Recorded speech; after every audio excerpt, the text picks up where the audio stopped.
আরামবাগের share market trading সংস্থার কর্ণধার জিয়াজুর রহমানকে খুনের অভিযোগে নিজেদের হেফাজতে নিল আরামবাগ পুলিশ। বুধবার জিয়াজুর রহমানকে আরামবাগ মহকুমা আদালতে তোলে পুলিশ। এদিন আদালত তাকে 9 দিনের পুলিশ হেফাজতের নির্দেশ দেয় বলে জানা গেছে। প্রসঙ্গত, জুলাই মাসে ওড়িশা পুলিশের অর্থনৈতিক অপরাধ শাখা কলকাতা থেকে প্যান ইন্ডিয়া শেয়ার ট্রেডিং কেলেঙ্কারির ভয়ঙ্কর অভিযোগে জিয়াজুর রহমানকে গ্রেপ্তার করে। একটি লুকআউট সার্কুলারে ইমিগ্রেশন ব্যুরো BOI রহমানকে দুবাই থেকে ফেরার পর কলকাতা বিমানবন্দরে আটক করেছিল।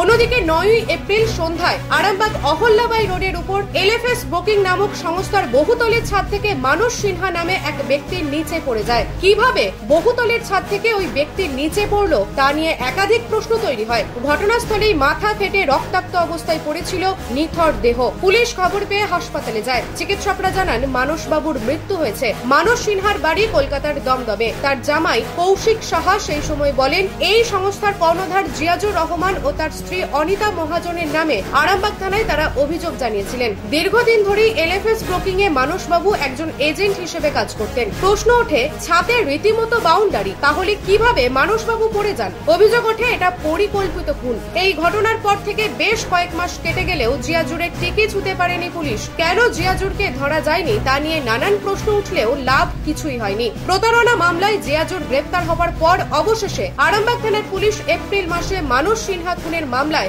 জিয়াজুরকে হেফাজতে নিল। রবিবার আরামবাগ স্পেশাল কোর্টে তাকে তোলা হলে পুলিশ জিয়াজুরকে 14 দিনের হেফাজতে চায়। জানা গেছে আদালত জিয়াজুরকে 9 দিনের পুলিশি হেফাজত দেয়। সব মিলিয়ে এই ঘটনায় শোরগোল পড়ে যায় আরামবাগ জুড়ে। নিউজ আজ বাংলা, আরামবাগ।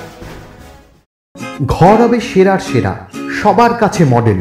চিন্তা কিসের? সঙ্গে আছে KB মার্বেল। মনের মতো marble, granite, tile, sanitary fittings এর একমাত্র হোলসেল ও রিটেইল শপ KB মার্বেল।